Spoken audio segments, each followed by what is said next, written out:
Ya, baik, kita akan masuk ke materi organisasi komputer. Ya, tujuan pembelajaran ini diharapkan nanti kalian mampu memahami pengertian dari organisasi dan arsitektur setelah struktur dan fungsi dari komputer.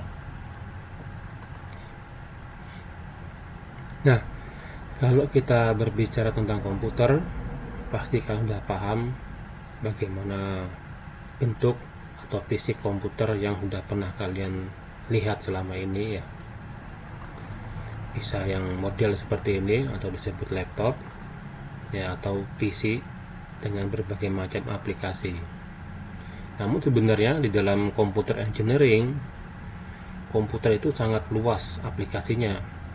Tidak hanya sekedar hanya untuk membuat presentasi, membuat dokumen ataupun editing video dan lain sebagainya, atau bermain game. Tetapi dalam dunia komputer engineering, komputer memiliki peran dan aplikasi yang sangat luas. Contohnya seperti ini disebut juga komputer, tapi peruntukannya ini digunakan di dalam dunia industri untuk mengendalikan ataupun mengatur suatu perangkat atau objek ya.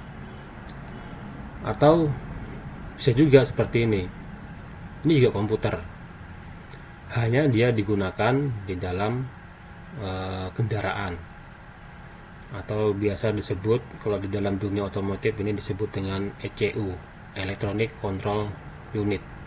Jadi dia mengatur semua sistem yang ada di kendaraan, mulai dari pembakaran, sistem listriknya dan lain sebagainya ya. Itu jadi peran komputer ya. Jadi kalian sudah harus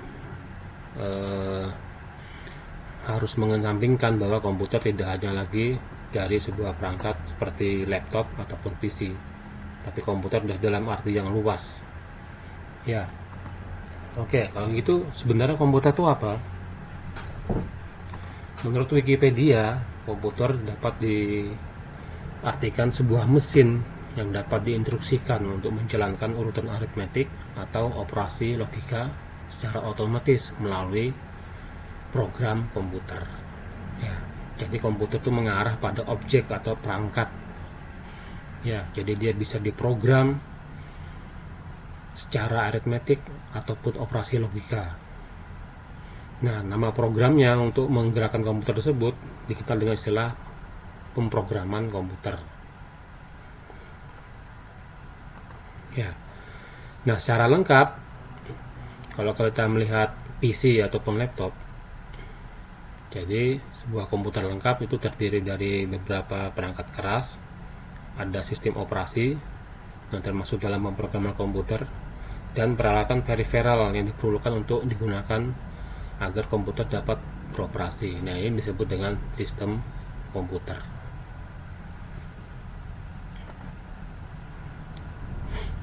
Jadi udah jelas ya, itu definisi komputer. Jadi kita udah harus mengesampingkan bentuk komputer yang kalian bayangkan selama ini, bahwa tidak berbentuk melulu seperti PC ataupun laptop. Nah, untuk mempelajari tentang komputer ada dua sisi pandang yang bisa kita gunakan, yaitu dari sisi namanya organisasi dan arsitektur ya. Organisasi itu apa? Yaitu bagaimana suatu komputer itu bisa diimplementasikan untuk merealisasikan suatu spesifik arsitekturnya ya. Jadi organisasi komputer ini merupakan basic dari sebuah komputer. Di atas organisasi nanti ada tercipta namanya arsitektur. Contohnya apa? Sinyal kontrol, antarmuka atau interface, teknologi memori. Sinyal kontrol itu apa? Jadi dalam satu komputer pasti memerlukan perangkat-perangkat untuk membentuk komputer tersebut. Nah, interkoneksi antara perangkat di dalam komputer tersebut itu memerlukan yang namanya sinyal kendali agar semua komponen dapat berkesinambungan membentuk fungsi sebuah komputer. Nah, kemudian ada juga yang namanya interface atau antarmuka. Ini menyediakan sarana antara suatu komputer dengan lingkungannya. Ya, misalnya kita ingin memasukkan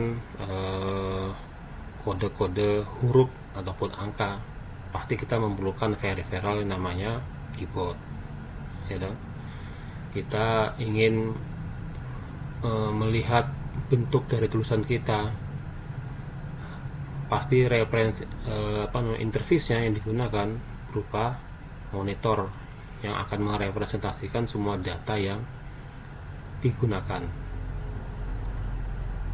Ada juga teknologi teknologi memori. Nah, di sini bisa menggunakan misalnya istilahnya ada memori jenisnya DDR, SDRAM, memori berbentuk flash disk, hard disk, dan lain sebagainya. Nah, semua perangkat-perangkat tersebut akan diinterkoneksikan sehingga membentuk fungsi komputer secara utuh. Nah, jadi organisasi ya seperti itu ya. Jadi bagaimana suatu komputer diimplementasikan untuk merealisasikan suatu spesifikasi arsitekturnya. Itu sudut pandang yang pertama dari sisi organisasi. Nah, kemudian dari sisi arsitektur ini lebih menitik beratkan pengaruh langsung terhadap logika eksekusi program, atau bisa juga disebut dari sisi yang akan membuat bagaimana cara komputer tersebut akan diprogram. Ya, contohnya intrusi set.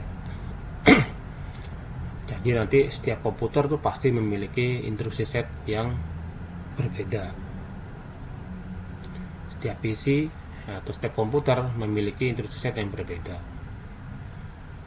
Kemudian intrusi set itu apa sebenarnya? Intrusi set itu merupakan kode-kode perintah yang bisa dikerjakan oleh si komputer tersebut.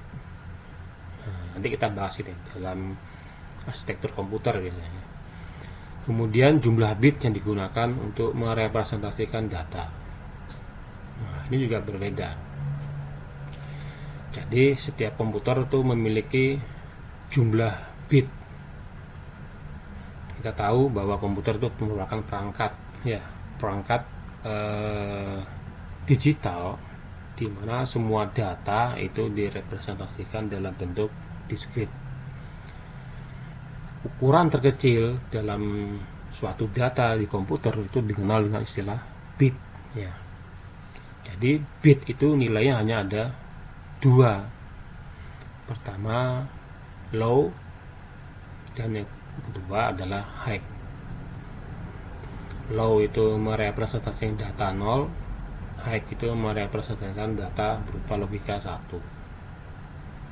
Nah, untuk merepresentasikan data yang lebih banyak, maka digunakan jumlah bit yang lebih banyak juga.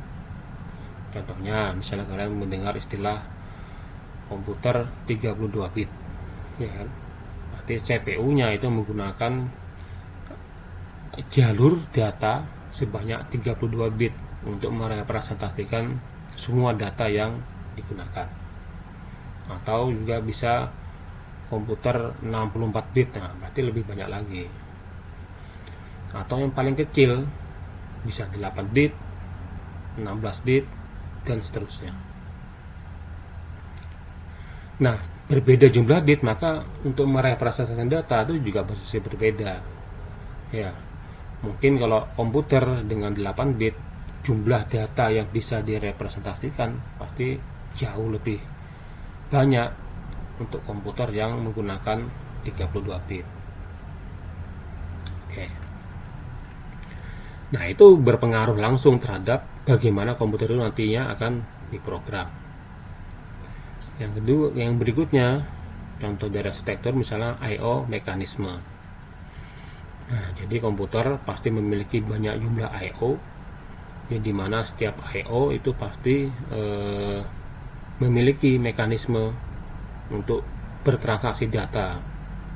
Contohnya keyboard, mungkin interface I/O yang digunakan itu bisa menggunakan PS2, USB ya.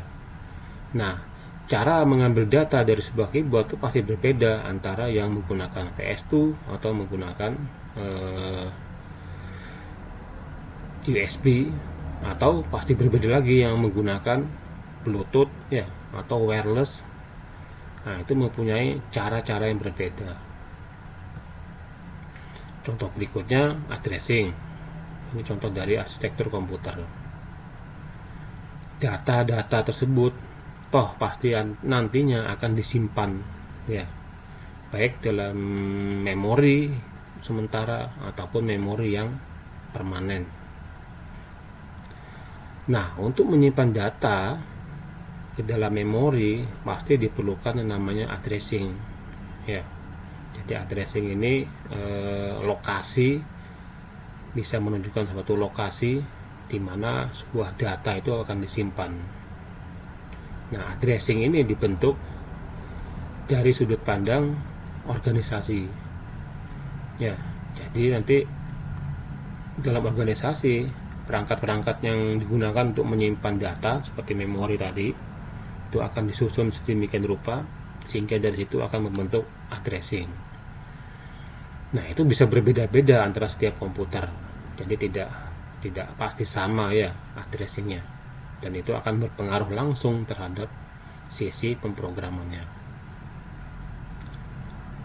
Nah, itu dari sisi arsitektur.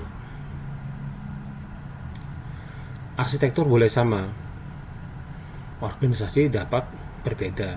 Nah, ini akan memberikan keuntungan, akan memberikan kompatibilitas kode ya. Contohnya, semua keluarga Intel x86 memiliki dasar arsitektur yang sama. Contoh perangkatnya misalnya PC x86. Dari zaman berbasis prosesor 286 sampai saat ini yang berbasis Core i7 atau 9 dan seterusnya, itu memiliki dasar arsitektur yang sama. Sehingga apa? Sehingga untuk memprogram komputer dari zamannya X286 286 ya sampai i7 itu kodenya hampir-hampir mirip, bahkan tidak berubah. Mungkin ada penambahan tertentu ya, mungkin yang versi yang terbaru memiliki kompatibilitas kode yang lebih luas sehingga bisa melakukan banyak perintah lagi. Tetapi secara umum kode-kode yang digunakan di dalam 286 itu pasti bisa digunakan di dalam yang berbasiskan i7 dan seterusnya. Contohnya lagi,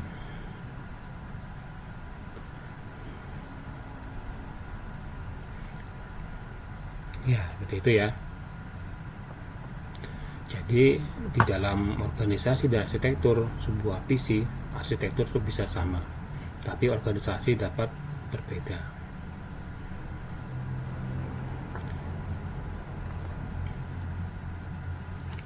Nah, itu kita berbicara tentang arsitektur dan organisasi dari sebuah komputer.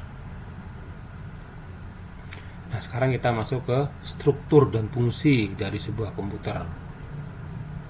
Fungsi merupakan operasi dari masing-masing komponen sebagai bagian dari struktur. Sedangkan struktur adalah bagaimana masing-masing komponen saling berhubungan satu dengan lain. Nah, ini hanya untuk mempermudah kita memahami dari sebuah komputer. Ya, jadi secara umum komputer memiliki fungsi-fungsi tertentu yang bisa dijalankan atau dikerjakan, di mana fungsi-fungsi tersebut disusun berdasarkan struktur yang sudah ditetapkan sebelumnya atau bagian dari organisasinya ya. Nah, secara umum ada 4 fungsi dari suatu perangkat komputer ya. Yang pertama itu pengolahan data atau data processing, kemudian penyimpanan data atau data storage, dan pemindahan data movement. Dan fungsi yang keempat ini adalah kontrol. Ini yang mengatur ketiga fungsi yang saya sebutkan tadi. Pengolahan data itu seperti apa? Ya, contohnya pengolahan data, bagaimana caranya data itu diolah untuk menghasilkan suatu bentuk representasi data yang baru.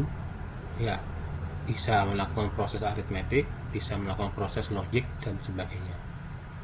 Penyimpanan data, ya udah pasti contohnya data itu disimpan ya. Bisa dari luar atau dari eksternal, ya kan? Atau dari perangkat komputer itu sendiri. Misalnya dari luar, keyboard datanya disimpan ke dalam memori, atau bisa juga datanya bukan dari keyboard tapi dari kondisi di eksternal komputer tersebut. Misalnya komputer digunakan untuk menyimpan data suhu dari lingkungan komputer tersebut. Datanya nanti disimpan di dalam memori. Nah, itu contoh data storage. Atau bisa juga dari memori yang satu ke memori yang lain. Misalnya memori RAM ke hard disk. Itu juga termasuk data storage atau penyimpanan.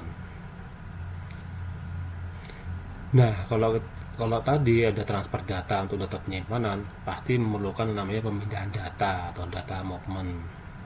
Dari memori ke hard disk itu ada perpindahan data dari luar atau eksternal ke dalam komputer, juga pasti ada pemindahan data. Nah, kesemuanya fungsi tadi itu dikontrol melalui kontrol mekanisme tertentu ya. Kontrol mekanisme tertentu yang akan menggunakan fungsi-fungsi tadi.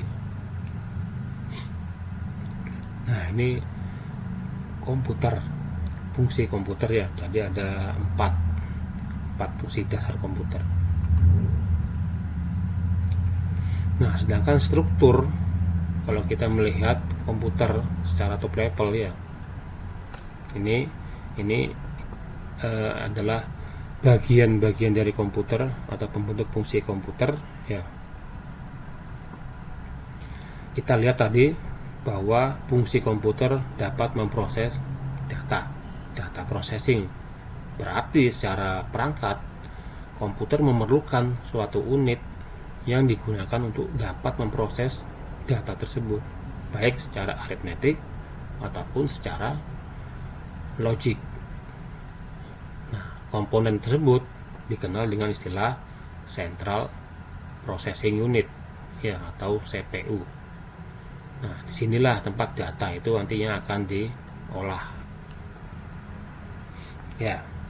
Kemudian tadi secara fungsi komputer juga digunakan untuk berfungsi untuk data storage ya.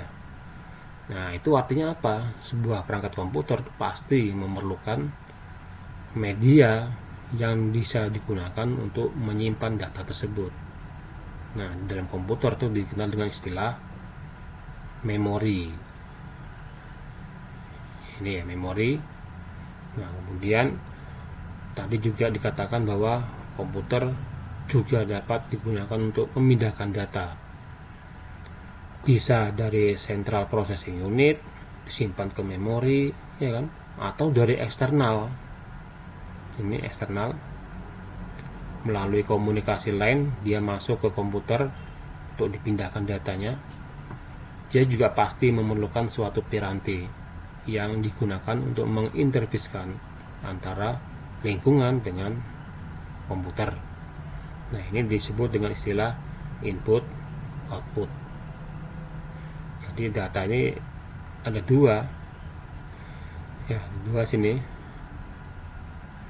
bisa keluar bisa masuk. Artinya bisa dari komputer data tersebut dikeluarkan, atau dari luar data itu dimasukkan ke komputer. Nah, itu piranti-piranti yang digunakan untuk membentuk struktur fungsi komputer. Nah, jadi secara hardware komputer ini terdiri dari 3 komponen utama, yaitu CPU, memori, dan I/O. Nah, semua ini diinterkoneksikan melalui sistem interkoneksi. Ya, jadi semua ini perangkat ini akan terhubung melalui sistem interkoneksi. Nah, ini bagian dari organisasi komputer yang saya ceritakan sebelumnya, yaitu dari sisi signal control ya. Jadi bagaimana ceritanya sebuah CPU nanti bisa mengalirkan data ke memori, itu ada interkoneksi khusus. Nah, untuk mempelajari itu kita harus perlu tahu signal kontrolnya ya.